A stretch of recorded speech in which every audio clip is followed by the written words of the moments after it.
오늘 사무엘하 4장이지요. 우리 4장 말씀 함께 듣도록 하겠습니다. 4장. 사울의 아들 이스보셋은 아브넬이 헤브론에서 죽었다함을 듣고 손에 맥이 풀렸고 온 이스라엘이 놀라니라.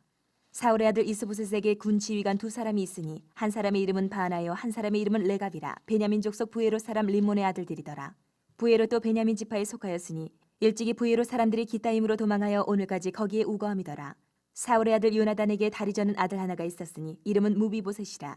전에 사울과 요나단이 죽은 소식이 이스라엘에서 올 때에 그의 나이가 5살이었는데 그 유모가 안고 도망할 때 급히 도망하다가 아이가 떨어져 절개되었더라. 부에롯 사람 림몬의 아들 레갑과 바하나가 길을 떠나 볕이 쬐을 때쯤에 이스보셋의 집에 이르니 마침 그가 침상에서 낮잠을 자는지라. 레갑과 그의 형제 바하나가 밀을 가지러 온 채하고 집 가운데로 들어가서 그의 배를 찌르고 도망하였더라. 그들이 집에 들어가니 이스보셋이 침실에서 침상 위에 누워 있는지라. 그를 쳐 죽이고 목을 베어 그의 머리를 가지고 밤새도록 아라바 길러가 헤브론에 이르러 다윗 왕에게 이스보셋의 머리를 들이며 아뢰되 왕이 생명을 해하려던 원수 사울의 아들 이스보셋의 머리가 여기 있나이다. 여호와께서 오늘 우리 주 대신 왕의 원수를 사울과 그의 자손에게 갚으셨나이다 하니 다윗이 부에롯 사람 림몬의 아들 레갑과 그의 형제 바하나에게 대답하여 그들에게 이르되 내 생명을 여러 환난 가운데서 건지신 여호와께서 살아계심을 두고 맹세하노니 전에 사람이 내게 알리기를 보라. 사울이 죽었다 하며 그가 좋은 소식을 전하는 줄로 생각하였어도 내가 그를 잡아 시글락에서 죽여서 그것을 그 소식을 전한 가품으로 삼았거든. 하물며 악인이 의인을 그의 집 침상 위에서 죽인 것이겠느냐. 그런즉 내가 악인의 피 흘린 죄를 너희에게 갚아서 너희를 이 땅에서 없이 하지 아니하겠느냐 하고 청년들에게 명령하며 곧 그들을 죽이고 수족을 베어 헤브론 못가에 매달고 이스보셋의 머리를 가져다가 헤브론에서 아브넬의 무덤에 매장하였더라.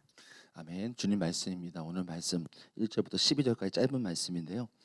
3장까지를 이제 초반에 보시면 사울이 죽음으로부터 다윗이 이제 왕이 전 이스라엘 전국의 이제 왕이 되는 모습을 이제 그리고 있습니다. 이어져서 그리고 있는데 앞서 우리는 다윗이 사울 왕과 요나단이 죽은 것을 애도하는 모습들을 봤고요. 이제 다윗이 지도상으로 남쪽을 해당하는 헤브론의 왕이 되는 모습, 또 그리고 사울의 군사령관이었던 이 아브넬이죠. 아브넬이 사울의 아들이었던 이스보셋을 데리고 북쪽으로 가서 북쪽으로 해당하는 마하나임에서 왕으로 삼는 것을 봤습니다. 이후에 유다와 이스라엘 간에 전쟁들이 있었죠. 이제 아브넬은 쫓아오는 아사엘을 죽이고 나중에 이제 요압에 의해 죽임을 당하는 아브넬이 죽음을 당합니다. 당시에 이제 이스라엘 왕이었던 이스보셋보다 영향력이 컸죠. 아브넬이요. 그래서 아브넬이 죽은 사건, 이 사건을 통해서 이제 오늘 본문의 다윗이 이제 온 이스라엘의 왕이 되는 결정적인 사건이 되었습니다. 오늘 본문을 보시면 이스보셋은 아브넬이 죽었다라는 소식을 듣고 낙심을 합니다. 1절 말씀에서 보시면요. 이스라엘 백성들도 굉장히 놀랐다라고 기록을 하고 있습니다. 그리고 그는 결국 그들 밑에 있던 두 사람에 의해서 죽임을 당하죠. 암살을 당합니다. 이것으로 이제 다윗의 정적은 다 제거가 된 것을 보게 됩니다. 물론 본문에 보시면 4절인가요? 무비보셋이라는 아들이 남았지만은 다리를 절었기 때문에 또 상황이 왕위를 물려받을 수 있는 처지가 되지는 못했습니다. 그래서 정적이 다 제거되는 것이 오늘 본문을 통해서 나오고요. 이 이스보셋을 암살한 두 사람이 다윗에게 이스보셋의 벤 머리를 가져왔지만 오히려 다윗은 그들을 엄하게 이제 처형을 하고 이스보셋의 시신을 아브넬의 묘에 장사하는 것으로 마무리가 되는 것이 오늘 구절의 본문의 내용이라고 할 수 있겠습니다. 오늘 두 구절을 붙들고 함께 기도하고 싶은데요. 7절을 먼저 보시면 이렇게 나와요. 그들이 집에 들어가는 이스보셋의 침실에서 침상 위에 누워 있는지라 그를 쳐 죽이고 목을 베어 그의 머리를 가지고 밤새도록 아라바의 길로 가. 이렇게 나옵니다. 이스보셋이 죽는다라는 본문이죠. 이스보셋이 죽음으로써 이제 마침내 하나님의 약속이 성취가 된 것입니다. 우리 여기에서 깨달을 수 있는 두 가지가 있어요. 먼저는 뭐냐면 하나님의 약속은 반드시 이루어진다라는 것입니다. 이제 이 사울의 집안을 향한 하나님의 모든 계획이 성취되었다는 것을 이스보셋의 죽음을 통해서 알 수 있는 건데요. 이미 하나님께서는 사울 집안이 끊어질 거라고 사무엘상에서 말씀하시고 예언하셨어요. 사무엘상 13장 14절에서요. 지금은 왕의 나라가 길지 못할 것이다. 13장에서도 15장에서도 그런 예언을 하거든요. 자손들도 오래 가지 못할 것이다라고 얘기합니다. 그러니까 오늘 이스보셋이 죽은 것은 이 하나님의 예언이 약속이 성취가 된 것입니다. 그러니까 우리가 깨달을 수 있는 것은요. 첫 번째는 하나님의 약속은요. 반드시 이루어진다는 것입니다. 두 번째는 뭐냐면요. 하나님의 약속은요. 즉시 이루어지는 것은 아니라는 거예요. 즉시 이루어지기보다는 물론 즉시 이루어지는 일들도 있지만요.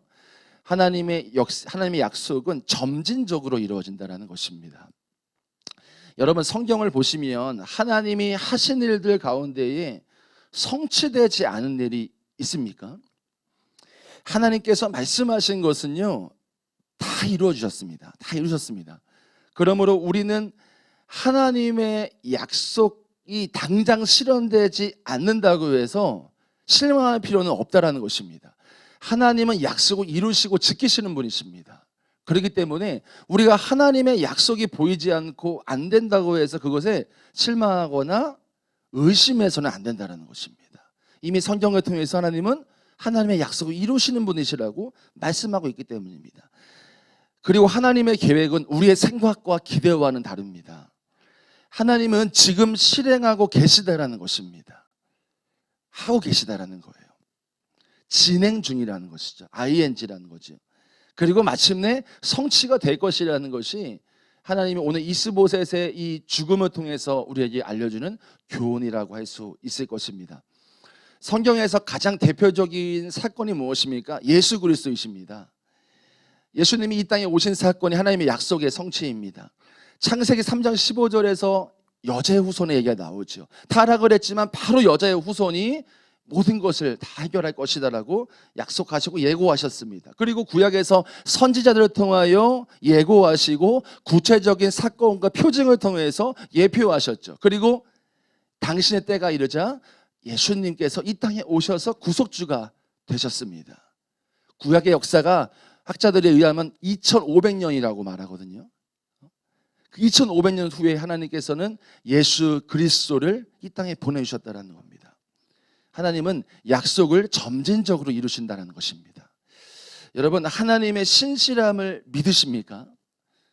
하나님 우리를 향한 계획, 하나님 우리를 향한 뜻 신실하시다, 이루신다 정말 믿으시고 아멘이십니까?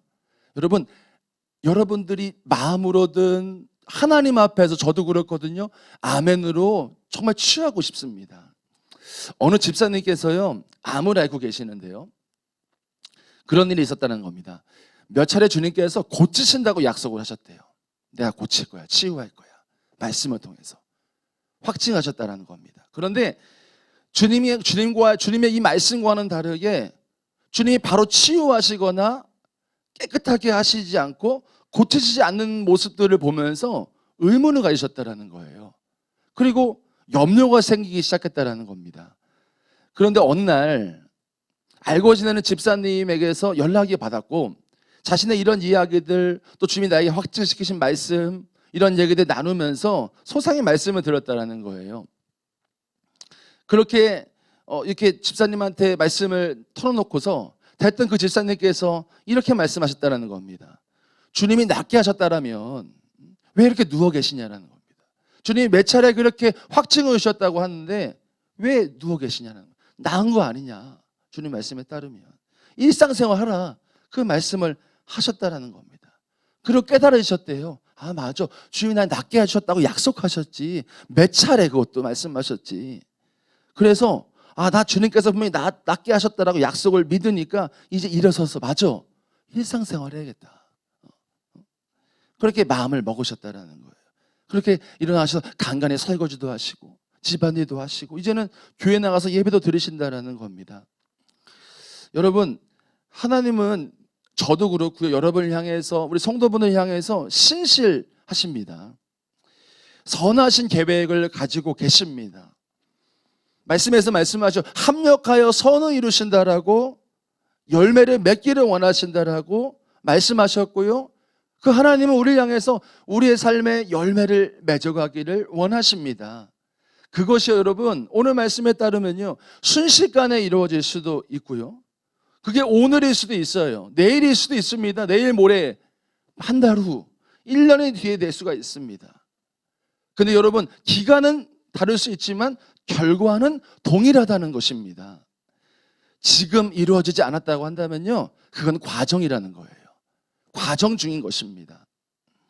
여러분 우리의 입술, 저도 그렇습니다. 이 말씀 준비하면서 내가 아멘으로 취해야겠구나라는 마음이 들었습니다. 여러분 성도분들도 하나님 말씀에 하나님 앞에서 이 말씀을 아멘으로 취하시기를 축복합니다. 우리의 삶에 지금 당장 이루어지지 않을지라도 하나님은 지금 진행 중이시라는 것입니다. 여러분들 가운데 가정을 위해서 기도하시는 분 계실 수 있습니다. 내 자녀의 구원을 위해서 기도하시는 분 계실 수 있어요. 질병을 위해서 기도하시는 분 있을 수 있습니다. 어떤 기도 제목, 직장이든 회사든 내가 기도 제목이 다 있을 수 있습니다. 당장은 지금 이루어지지 않는 것처럼 보일 수 있지만 무엇입니까? 이루고 계신 중인 것입니다. 지금 과정 중인 것입니다. 지금 주님께서는 일하고 계신 중인 겁니다.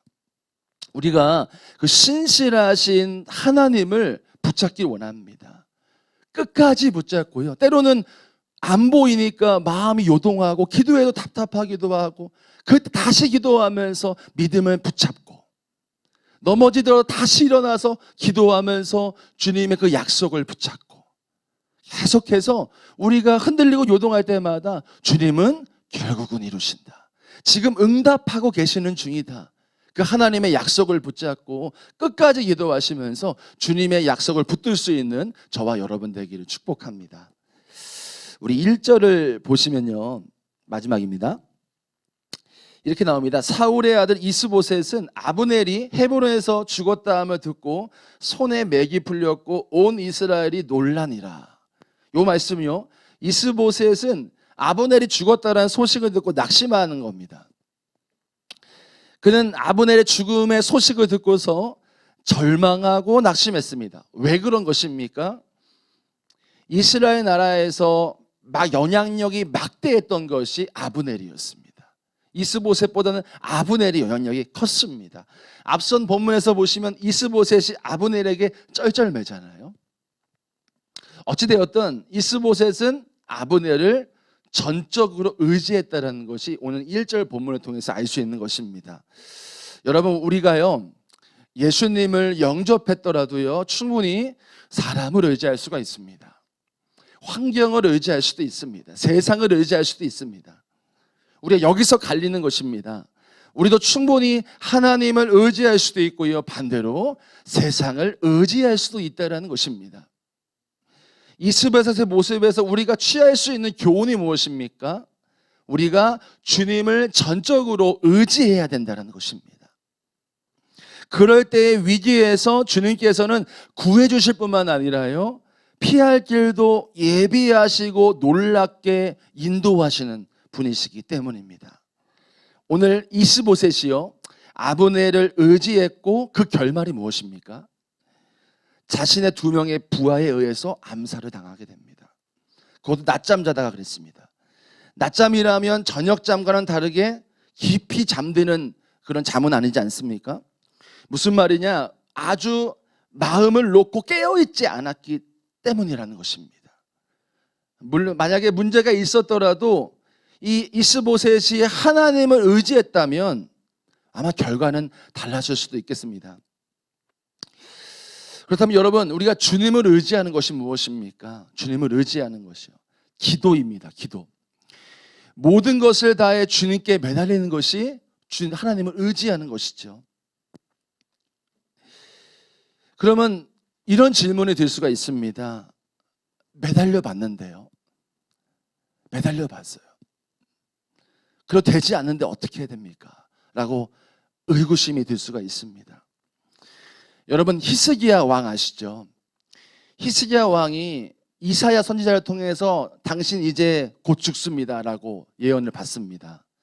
그 말을 듣고선 히스기야 왕이 했던 태도가 무엇이었습니까? 그가 얼굴을 벽에 향하여 여호와께 기도했다라고 기록을 하고 있습니다. 이게 무엇이냐면요 여호와만 의지했다는 겁니다. 여호와만요. 그는 왕이었죠. 온갖 것을 다 할 수 있었습니다. 모든 것을 다 할 수 있는 사람입니다. 그러나 그는 모든 것을 다 내려놓고요. 내 방법, 내 생각 다 내려놓고요.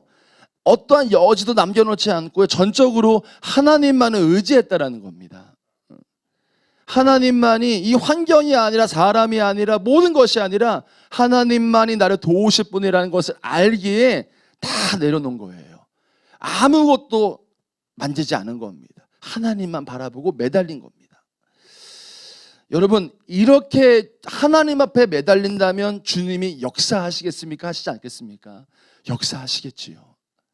모든 것을 걸고 내가 의지할 거 다 내려놓고 하나님께만 매달리는 그 기도에 응답하신다는 겁니다. 죽기 살기로 기도하는 것이죠. 실제로 이런 기도에 하나님께서는 히스기야를 살리시고 15년을 더 살게 하셨잖아요. 만약에 정말 간절하다면 어떨까요? 우리 마음에 간절한 마음이 있다면 하루 종일이 아니라 기도원이라도 올라가서 며칠, 아니 40일 넘게라도 금식하지 않겠습니까, 여러분?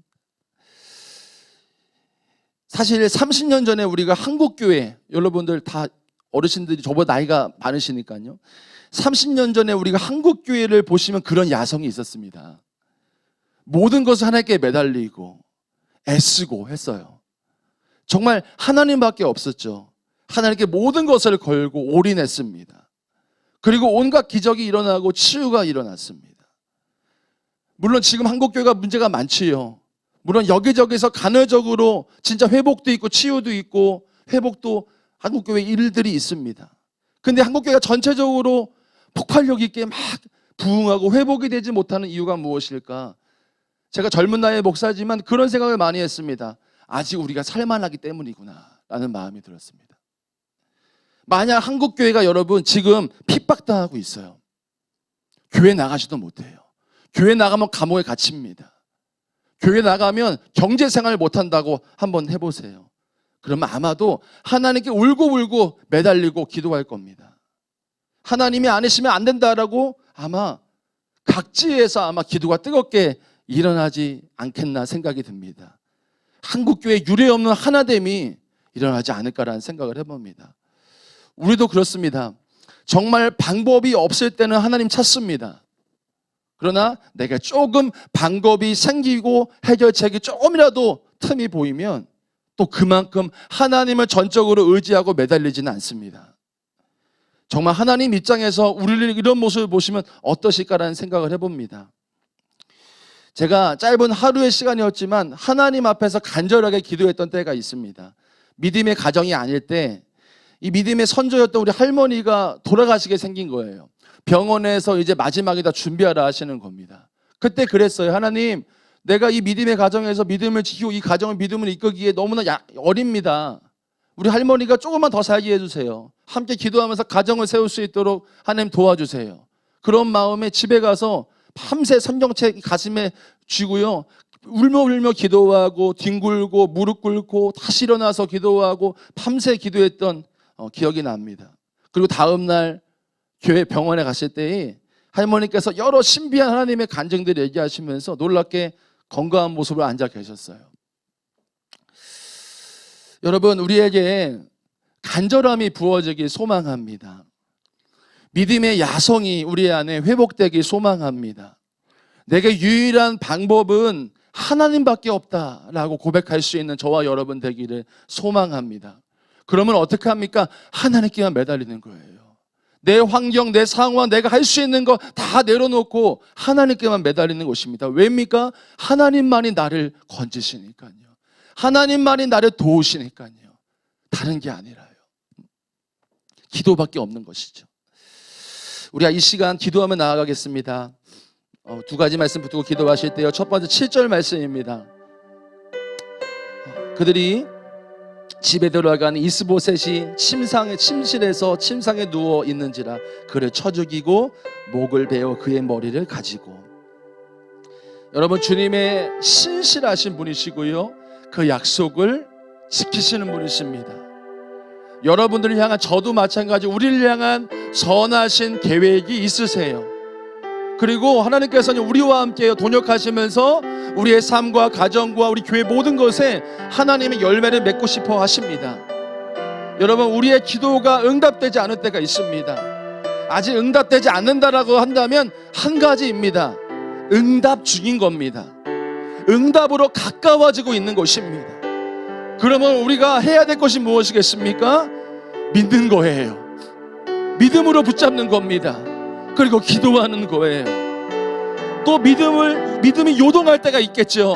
흔들리고 요동하고 믿음이 흐려지고 약속이 흐려지고 의심될 때 어떻게 해야 되겠습니까? 다시 믿음을 붙잡는 것입니다. 하나님의 약속을 붙잡는 것입니다. 다시 기도하면서 일어나는 것입니다. 우리가 이 시간 한번 먼저 기도하실 때요, 주님, 내 믿음의 연약함을 용서하시고 내게 믿음을 부어 주옵소서. 때로는 흔들리고 요동하지만 다시금 주님을 붙잡습니다. 나를 일으켜 세우시고 그 약속, 나의 기도 제목을 응답하시는 그 약속을 붙잡고 끝까지 기도하며 주님을 의지하며 나아갈 수 있도록 인도하여 주옵소서. 우리 시간 기도하며 나아가시겠습니다. 살아계신 하나님 아버지, 감사합니다. 우리의 삶 안에 아직 하나님의 약속이 보이지 않고 응답이 되지 않는 것처럼 희미해 보이고 답답하고 요동하지만 다시금 우리가 주님 앞에 나아가 그 약속, 우리 향한 신실하신 하나님의 그 성품을 붙잡기를 원합니다. 다시금 일어납니다. 다시금 일어나 나를 향해서 역사하시는, 나를 향해서 나의 가정과 나의 모든 환경 가운데 일하시고자 하시는 그 하나님의 계획과 뜻, 그 선하시고 신실하시고 약속을 변개치 아니하시며 응답하시고 신실한 길로 인도하시고 합력하여 선을 이루시는 그 하나님의 약속을 다시금 붙잡습니다. 하나님은 이루실 것입니다. 지금 하고 계십니다. 응답 중이십니다. 지금 내 눈에 아무것도 보이지 않지만 주님은 응답 중이십니다. 결코 변개치 아니하시고 이루실 것입니다. 나의 삶 안에, 우리의 가정 위에, 우리의 모든 환경 위에 주님께서는 이루실 것입니다. 주님, 나의 마음을 붙잡아 주시고 약속을 계속해서 붙잡으며 저 믿음을 붙잡고 주님 계속해서 나아갈 수 있도록 인도하여 주옵소서. 하나님, 그 믿음 주님 우리를 향해 함께 하시고 우리를 이루시며 우리의 모든 것에 합력할 선을 이루시는 그 하나님의 신실하심, 나의 기도와 우리의 모든 것을 응답해 가시는 그 하나님의 신실하심을 다시금 붙잡기 원합니다. 우리가 넘어질 때가 많습니다. 하나님의 은혜가 희미해질 때가 있습니다. 그 약속과 믿음이 희미해질 때가 있습니다. 다시금 나에게 믿음을 부어주시고 다시금 나에게 아버지의 마음을 부어주시고 다시금 나에게 주님의 약속을 붙잡을 수 있도록 믿음을 부어주십시오. 주의 마음으로 말미암아 하나님 약속 붙잡고 끝까지 달려갈 수 있도록 기도하고 넘어질 때 다시 일어나고 주님 앞에 나아갈 수 있는 우리의 삶이 되게 하여 주시옵소서. 나의 가정을, 내 자녀를 위해서, 그 자녀의 영혼을 위해서 기도할 때에, 구원을 위해서 기도할 때에, 나의 가정의 연합을 위해서 기도할 때에, 우리의 기업을 위해서 기도하고 우리의 회사를 위해서 기도하고 자녀를 위해서 기도할 때에 주님, 아무것도 지금 보이지 않을지라도 주님은 일하십니다. 지금 일하시고 계신 중입니다. 주님은 역사하실 것입니다. 그 믿음 가지고 끝까지 주님 받들고 나아갈 수 있도록 인도하시고 도와주시옵소서. 주님의 은혜가 충만하게 우리의 삶 안에 이루어지게 하시고 우리가 주님의 약속을 붙잡고 끝까지 달려갈 수 있도록 아버지 인도하여 주옵소서. 할렐루야. 주님을 찬양합니다. 마지막으로요, 여러분 1절 말씀 붙들고요, 계속해서 성도분들 기도하시면서 주님께 더 깊이 나아가시는 시간 되시기를 축복합니다. 사울의 아들 이스보셋은 아브넬이 헤브론에서 죽었다 함을 듣고 손에 맥이 풀렸고 온 이스라엘이 놀라니라. 우리는 정말 예수님 한 분만으로 만족하고, 저도 그렇고요, 그분만을 전심으로 의지하고 있느냐, 이 질문이 우리에게 마지막으로 주는 질문이고 기도 제목인 줄 믿습니다. 그렇다고 한다면 우리의 삶에 하나님의 역사가 일어나지 않는 것이 이상한 일일 것입니다. 하나님만 의지하고 하나님 한 분만을 바라보고 내 모든 거 다 내려놓고 주님만 의지한다면 하나님의 일이 일어나지 않을 수가 없습니다. 사실 우리는 아직 살만할 수 있습니다. 아직 살만하기 때문일 수 있습니다. 정말 하나님이 아니시면, 하나님 아니시면 안 된다는 고백하기보다는 아직 내가 해결할 방도가 조금은 보이기 때문일 수 있습니다. 우리에게, 아니 우리 한국교회, 우리 교회에 이런 믿음의 야성이 부어질 수 있도록 우리 마지막으로 기도하고 싶습니다. 주님, 우리 안에, 내 안에, 우리 교회와 한국교회 안에 주님이 아니시면 안 됩니다. 저희 교회 안에 주님 한 분만으로 충분하고 주님께 모든 것을 매달립니다. 한국교회가 오로지 주님만을 바라보고 환경과 우리에게 있는 것을 의지하지 않고 여호와 하나님께 돌아갈 수 있도록 인도하여 주옵소서. 나의 삶 안에 오직 하나님 마음으로 한 분만으로 충분하고 만족하고 의지하고 그분만을 따라가면서 주님의 일이 나의 삶 안에 역사로 일어나게 하여 주옵소서. 마지막으로 주여 한번 부르고 기도하시겠습니다. 주여,